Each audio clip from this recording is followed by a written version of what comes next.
Hello बच्चों, आज हम बाल महाभारत का प्रथम अध्याय देवव्रत भीष्म पितामह पढ़ेंगे। देवव्रत और भीष्म पितामह एक ही हैं। देवव्रत का ही नाम आगे चलकर भीष्म पितामह पड़ा था। तो शुरू करते हैं। प्राचीन भारत में, प्राचीन मीन्स पुराने समय में, बहुत पहले की बात है ये। भारत में ययाति नाम के बड़े प्रतापी राजा राज्य करते थे। बहुत ही जो राजा ये थे, ये बहुत ही ब्रेव थे, ये चक्रवर्ती थे। मतलब कि ये चारों दिशाओं में अपना राज्य को बढ़ा दिए थे, राज्य करते थे। इनकी दो रानियां थीं, देवयानी और शर्मिष्ठा। देवयानी असुरों के गुरु शुक्राचार्य की पुत्री थी और शर्मिष्ठा असुरों के राजा वृषपर्वा की पुत्री थी। देवयानी और शर्मिष्ठा सहेलियां भी थीं। तो देवयानी के दो पुत्र हुए, यदु और दुर्वासु। यदु के नाम से यदुवंशी राजाओं की परंपरा चली, मतलब इनका वंश जो है वो आगे चला, इनके बच्चे हुए और इसी वंश में आगे चलकर श्री कृष्ण जी भी पैदा हुए थे। और शर्मिष्ठा के 3 पुत्र हुए थे। कुरु इनमें सबसे छोटे थे और बहुत ही बुद्धिमान और पराक्रमी थे। ये भी अपने पिता की तरह बहुत ही पराक्रमी थे और टैलेंटेड थे। ययाति ने प्रसन्न होकर उन्हें अपना उत्तराधिकारी बनाया। प्रसन्न क्यों हुए, इसके पीछे भी एक कहानी है बच्चों, और कहानी इस प्रकार है कि देवयानी और शर्मिष्ठा बहुत ही अच्छी सहेली थी। दोनों स्नान करने के लिए नदी में गई थी और वहाँ निर्वस्त्र, मतलब कपड़े कम पहने हुए थे और वहाँ पर नहा रही थी। और वहीं से शंकर भगवान और माता पार्वती जा रहे थे कहीं। तो उन्होंने, सब लोगों ने जब देखा कि भगवान और माँ पार्वती वहाँ से जा रहे हैं, तो शर्म के मारे वो लोग जाके अपना जल्दी जल्दी कपड़ा पहनने लगते हैं। लेकिन बच्चों, जल्दबाजी में देवयानी के कपड़ों को शर्मिष्ठा पहन लेती है, जिससे देवयानी बहुत ज़्यादा गुस्सा हो जाती हैं और शर्मिष्ठा को बहुत ही भला बुरा बोलने लगती हैं। इसी वजह से शर्मिष्ठा भी गुस्सा हो जाती हैं और देवयानी को एक कुएं में ढकेल देती हैं और उनके कपड़ों को भी उस वहीं पे फेंक देती हैं। और उसी रास्ते से राजा ययाति आखेट के लिए जा रहे थे, मतलब कि जंगल में शिकार करने के लिए जा रहे थे। उनको प्यास लगी तो वो उस कुएं के पास गए और देखा तो अंदर देवयानी गिरी हुई थी। उन्होंने देवयानी को बाहर निकाला। देवयानी बाहर आने के बाद उनको थैंक यू बोली और उनसे शादी करने का प्रपोजल रखा। तो वो मान गए क्योंकि देवयानी बहुत ही सुंदर थी। तो देवयानी राजा ययाति को अपने पिता यानी शुक्राचार्य के पास लेकर गई और कहा कि पिताजी, हम इनसे विवाह करना चाहते हैं। और देवयानी को किसी ऋषि ने श्राप दिया था कि वो ब्राह्मण की कन्या से उनकी ब्राह्मण के पुत्र से उनकी शादी नहीं हो सकती थी।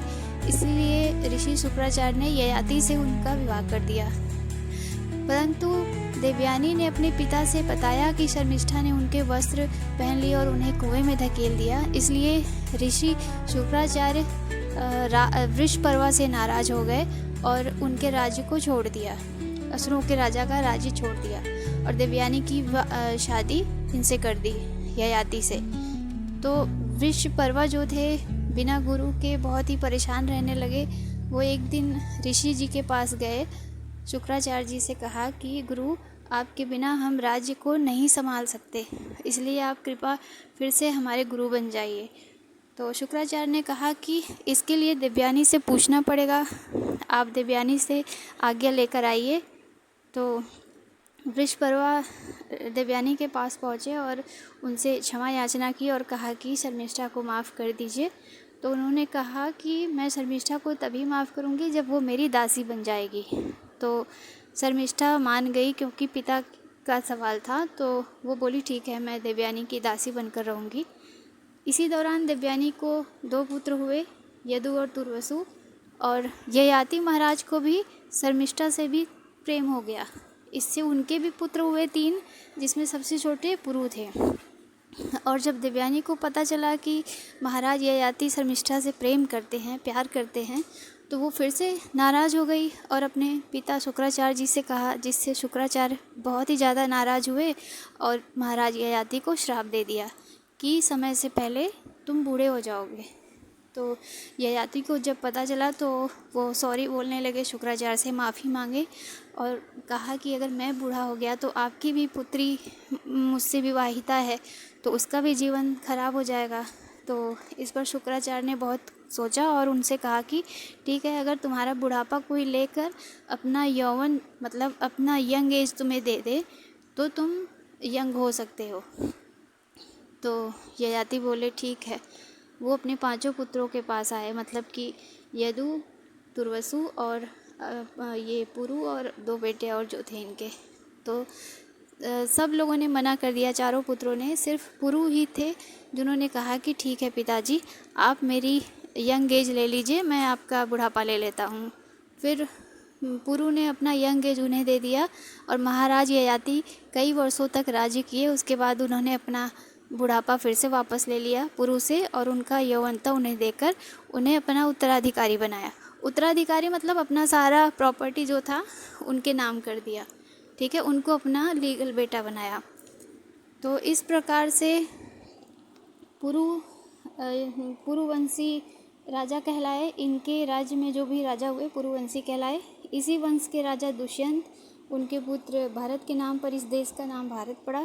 भरत के वंश में राजा हस्तिन हुए, जिनके वंश में कुरु नाम के राजा हुए और कुरु नाम से ही कौरव वंश कहलाया। कुरु के नाम से कुरुक्षेत्र भी प्रसिद्ध है, जो हरियाणा का एक जगह है।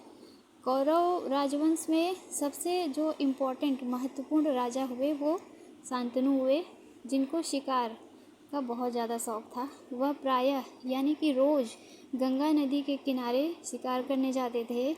एक दिन उन्होंने एक बहुत ही ब्यूटीफुल रूपवती स्त्री को देखा। राजा शांतनु उसके रूप को देखते ही मोहित हो गए। उनको वो बहुत ही ज़्यादा अच्छी लगी और वो उनके सामने जाकर शादी का प्रस्ताव रखा। प्रस्ताव मतलब प्रपोज़ल ऑफ़र किया।